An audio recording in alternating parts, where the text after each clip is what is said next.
For many years, Duisburg, at the junction of the Rhine and Ruhr rivers in western Germany, has been one of the most important European logistical hubs for China's New Silk Road.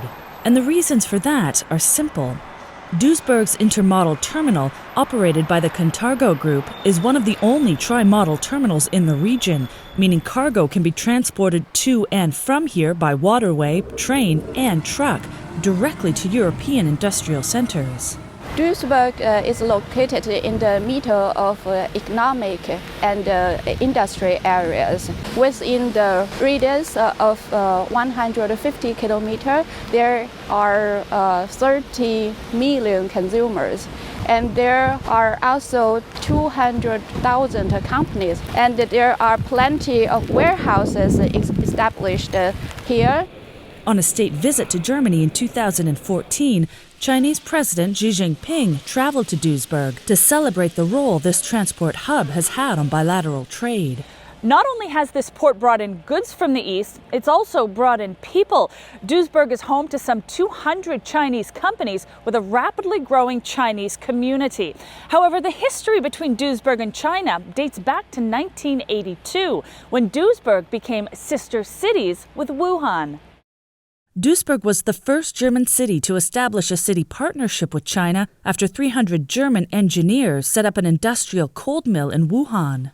Now, some 40 years later, Dr. Feng is helping Chinese companies do business in Germany.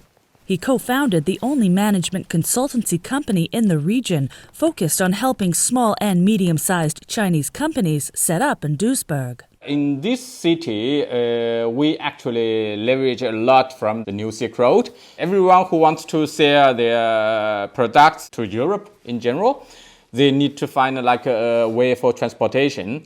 And that's also why quite a few export-import companies and also some, e-commerce companies, they would like to have a subsidy here so that they can take on this opportunity of this transportation. In the past 5 years, his consultancy has helped bring more than 30 Chinese firms to Duisburg. And while the COVID pandemic did slow things down, Dr. Feng is certain things will pick up again. Starting from spring, and we got more and more inquiries. For us, this is a good trend. I think we will have more business. These deepening economic ties had a big impact on a city hit hard by deindustrialization. Not only has China helped it blossom into the world's largest inland logistical hub, but it's also an educational one. With more than 2,000 enrolled, the University of Duisburg-Essen has the highest number of Chinese students in the country. I can see that there are more Chinese companies, more Chinese people. And from the cultural perspective, I can see there are more cultural element, Chinese cultural element. Including a beautiful Chinese garden built in a city reflecting the best of 50 years of diplomatic relations.